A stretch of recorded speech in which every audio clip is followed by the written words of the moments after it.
Welcome to the Baltimore Flockcast, the #1 Baltimore Ravens podcast in the world. Yeah, it's the first episode, but we don't lie.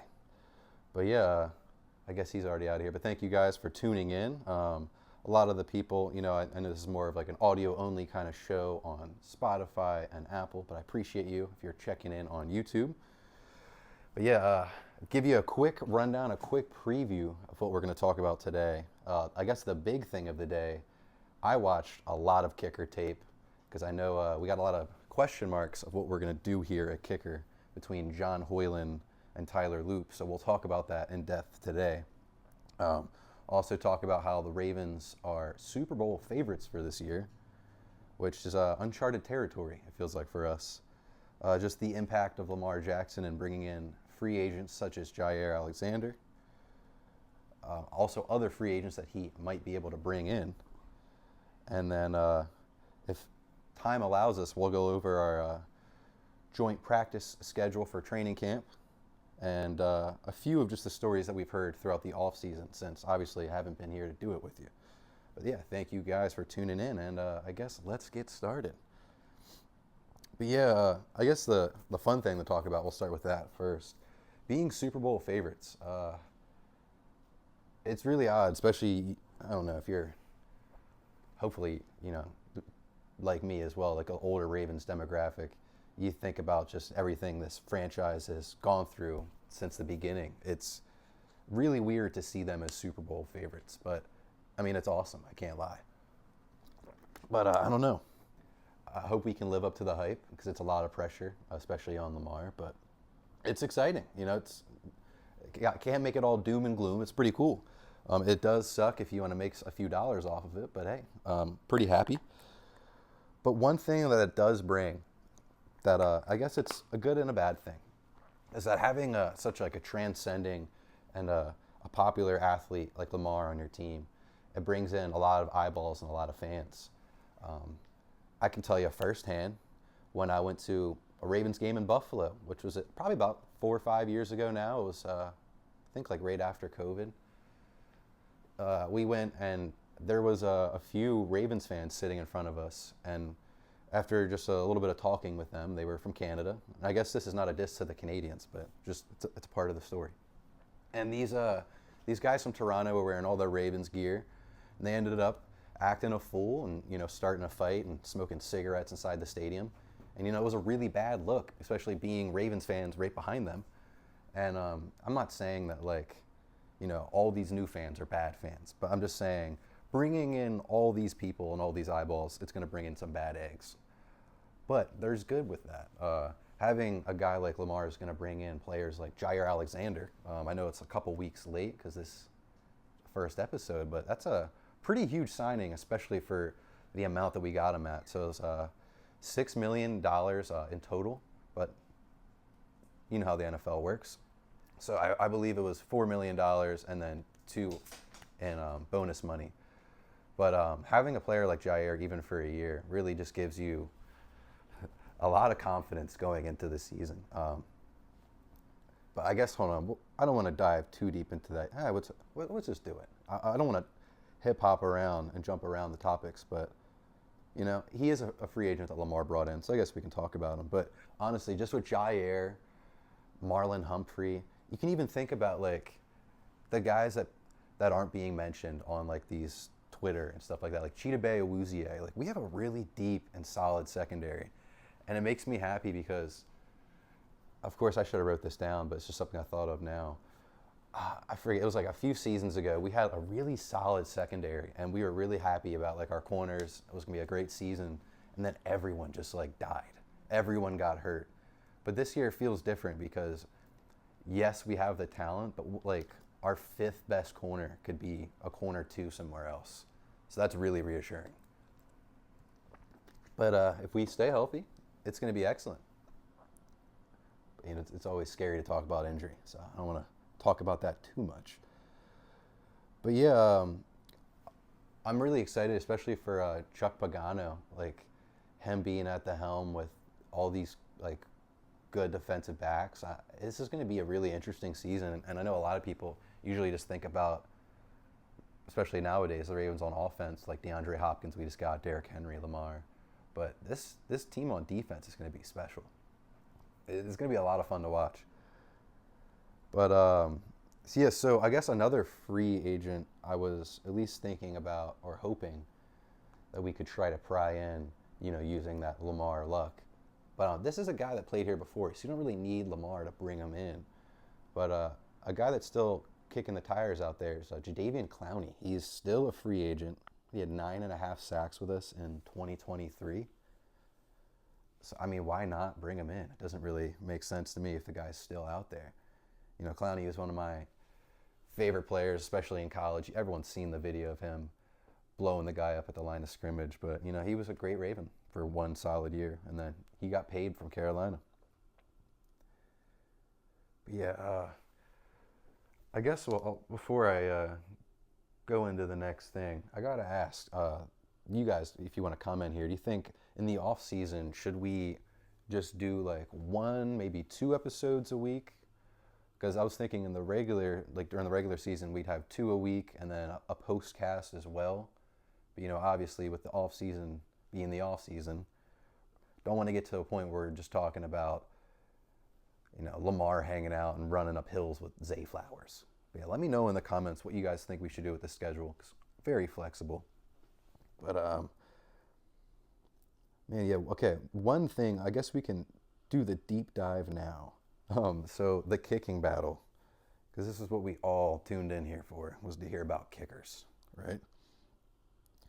So we got Tyler Loop, and for some reason I feel like not a lot of people know about the other kicker that we have, John Hoyland. John Hoyland's honestly probably at this point the best kicker so far throughout the little camps and practices we've had. At least from what I've heard on Twitter. I haven't been there myself. I'm trying to get camp passes. They go out on Thursday. But just looking at numbers and going off of film, this is what I gathered. But just to refresh you guys, Tyler Loop was a 6th rounder. He was the first kicker drafted in Ravens history. So you got to feel like that's kind of a big deal. And I feel like Loop gets a lot more of the eyeballs and people talking about him because obviously he was the kicker that was drafted. And Hoyland, I don't know, I feel like he's not talked about, but we're going to do him his due diligence here. But also a lot of people also like to look at Tyler Loop because he hit a 62-yard field goal in college, reminiscent of the other kicker that shall not be named. We're just not going to name him, But Hoyland's pretty good too. He had a career long of 56. So yeah, I'll be honest, watching kicker film, it wasn't a lot of fun. But I was honestly surprised. I was maybe couple minutes in, and I was thinking to myself, like, man, this is awful. But I actually did come away with a few things. So Tyler Loop, it's weird. I've never really seen a kicker kick like this, but also don't think I've watched much film on kickers. But for some reason, every time he kicks, the ball will be normal, and then it will like loop at the last second. It'll be like a curveball. Not anything wrong with his kick. I mean, it goes in. But just me as a fan, I know that if this guy's my starting kicker, my franchise kicker, hopefully, for the next 10, 20 years, and that ball's curving every time, I'm going to be having a heart attack. I would call it a heart attack ball. We're going to trademark that one. But it goes in, so nothing wrong with Loop there. But yeah, there was a few times in college, he kicked the ball over the protective net that's behind the field goal post. Like, if you guys don't believe me and you want to check it out, it was a game against Texas Tech, kicked it over the net. So I feel like that's kind of sick, says a lot. Yeah, he's multiple times on video, him making 70-plus yard kicks and warm-ups without the rush, of course. But yeah, so his freshman year was 12 for 12, 100% kicking. Sophomore year, 18 for 21, a solid once again, 85.7%. Absolutely love it. Stellar numbers, right? Junior year, 19 for 24, 79%. Senior year, 18 for 23, 78. Consistent, good numbers. Can't complain about it. This is a good kicker. One number I like to point out, because I think this is how kickers translate to the NFL. You got to look at their numbers from 50 plus. Like anyone, not saying anyone, a lot of people can kick a 30-yard field goal, especially high elite college kickers. At least you hope. But to make it to that next level, I feel like you got to at least try to make consistent 50-plus yarders. This guy, Tyler Loop, was 8 for 13, so that's 61% from 50-plus. That's pretty solid, you know. There has been a lot of stories saying about how he's had a lot of issues in camp with his long field goals from 50 and up. But just going off numbers and from the film we've seen in college, he's proven to be a consistent guy, and it might just be, you know, a little bit of butterflies. 'Cause let's be honest. Being in the NFL is a scary job, and especially being a kicker. We all know, I guess we can say his name, Billy Cundiff, back in the day. That man got death threats for the kick he missed. And I'm not saying that I sent them when I was younger, but I was upset too. But either way, as a kicker, you're that guy where either everyone loves you or they hate you. So it's scary. We're not going to give him all the slack, though. But either way, we'll get to John Hoyland, just to compare them side by side. So Hoyland does not kick a curveball or the heart attack ball, as I said. Just a normal kicker, straight down the middle. His freshman year, he was 13 for 14, 92.9%. We'll round it up to 93. Sophomore year, 10 for 14, 71%. So, you know, I guess the number looks a little iffy, but 10 for 14 is pretty solid. Junior year, kicked it a lot more. He was 22 for 25. So 88% there. And then had a really big drop-off here after that career year. He was 13 for 20, 65% in his senior year. And then he went back for a fifth year because he had his freshman season during COVID, and he kicked 78.9%. It was 15 for 19. So I look at these numbers at least, and I'm like, what went wrong? What happened here with the 13 for 20 here? Because, you know, something obviously happened. Something fell off here, and it looks a little odd. So you look at it, and especially in 2022, he was 4 for 5 from 50 plus. And then 2023 was 3 for 7 from 50 plus. And then the next year, 1 for 4. And obviously, most people would just write him off. I looked into what game exactly, what was going on, because you think, you know, Wyoming, weather's pretty bad. It's up in the mountains. It's usually snowing. And you would be right with that guess. So in 2023, all of his misses came in between November and December, and they were both either cold weather games or they were games with snow. And then in 2024, he had one miss in September. I guess we'll write that one off. And then he had another miss on October, but it was a cold day. And then outside of that, all of the rest of his misses were in cold weather games. Yes, the Ravens, we have snow in Baltimore quite often. You know, we have rough winters. But I would like to compare that to a kicker that was playing in Arizona where it never snowed. You know, it's got to have something like of an influence on that, you know. I wouldn't write him off just because of those numbers. But if we are bringing up weather, saying how it snows in one area and it didn't in the other because he's playing in the desert in Tucson, you could also bring up the elevation.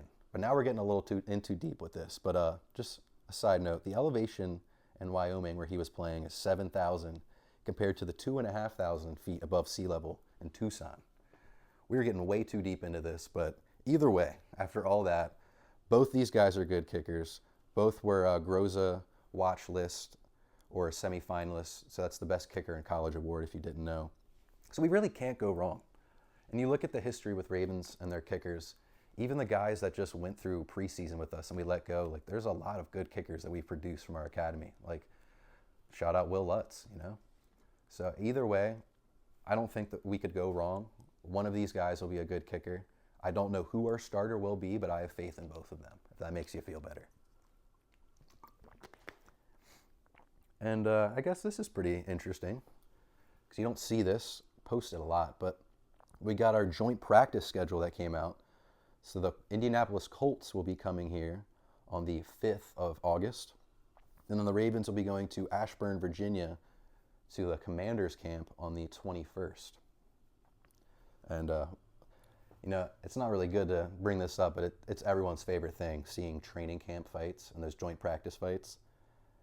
And I'll be honest, this team definitely needs some fire, especially if we're going to have like a nice run after what happened the past couple of years. And I don't know. I would just love to see Roquan fight someone. But you also think about the other teams that we're going to be in practice against. So thinking about the Commanders, they got their new acquisition of Debo, right? Debo is, everyone's writing him off, saying he's fat, he's out of touch, he's not good anymore. Well, Debo's got to earn some respect. And we also have a dude like Jair, new player. I'm not advocating for a fight, but I'm just saying I would not be surprised if we see Debo and Jair in a fist fight in training camp, and that would be amazing to watch. Hopefully I get my training camp passes. I would love to get a front row seat to that one. Oh, and I'm sure you guys saw this.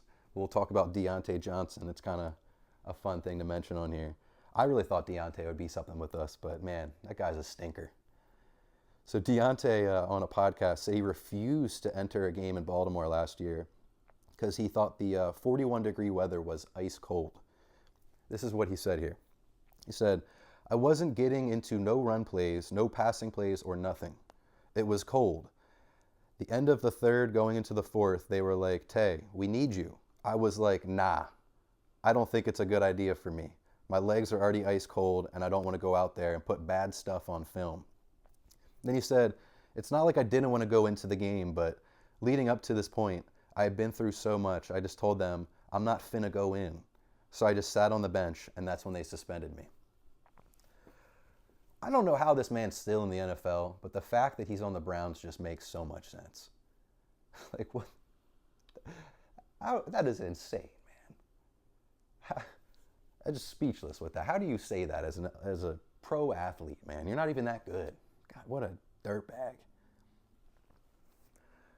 But one thing that I did see recently, so DeAndre Hopkins, he thinks that there was he said that there was a piece that's been missing before he joined the Ravens, and he thinks that he is that piece. You know, I don't want to be a doom and gloom guy. I never am, you know. Usually I'm all positive about the Ravens. Got it on my arm here. But I will be honest. This team has had extensive history with veteran receivers. And you'd think most of the time it doesn't work out because it's true. I'm not saying it won't, but DeAndre is kind of at the end of his career. But also, to be fair, we've had a lot of luck with guys like that. Like, you know, you think about Anquan Bolden, which he was a lot younger, but not by a lot, but a little bit. And then Steve Smith. I mean, hopefully it works out that way, but just a lot of bold words from Deontay. Or DeAndre, I'm sorry. We were just talking about the dirtbag before. I apologize. But yeah, DeAndre, I hope you are that missing piece. But it definitely feels like we at least needed veteran leadership in that locker room, especially in the receiving room, because, you know, Zay and Bateman are two top guys. They're not even 25 years old. I mean, Bateman might be at this point, but still. Very young. And oh yeah, so shout out Casey Bazant. He sent this in for me to talk about on the show. Good friend of the podcast. So he said, it's kind of cool just to think about our last 3 defensive picks, like in the draft over the past couple of years, and how they are all like top dogs at their positions, or at least we hope Malachi Starks will be. So it's kind of amazing to think about, just at least our track record. So we have now Kyle Hamilton a few years ago, absolutely amazing, all-pro, stellar, right? Nate Wiggins is now already one of the best corners in football. And then this year we had Malachi Starks and Mike Green, 2 of the best players in college football last year on the defense side of the ball. Mike Green had 17 and a half sacks last year. God. Like I said earlier, this defense is really going to be something special to watch, and I'm really hyped, honestly. And it sucks because I'll be honest, I'm one of those guys. I get all my jerseys from DH Gate in China, and I tried to get a Mike Green jersey, and he was not on there yet. But we'll get you on there, Mike Green. Dude's gonna have an insane breakout year. I'll be honest. I think Mike Green is a good sleeper for Defensive Rookie of the Year. I could see this guy getting 10 sacks. I swear. But all right, one last thing. I guess I don't want to make these too long because we're going to do a couple a week, at least 1 to 2 in the off season. But one thing I would like to bring up. So the past couple of years, everyone's noticed this and we've felt this.